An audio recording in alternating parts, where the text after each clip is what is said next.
আগেই বলেছিলাম love marriage না করতে, প্রথমে লাভ করবে তারপর ছেড়ে দিয়ে চলে যাবে।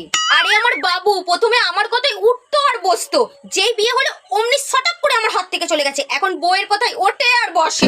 আর বিয়ে এমন ভাবে অ্যারেঞ্জ করলো আমি একটা খুঁত পর্যন্ত ধরতে পারলাম না।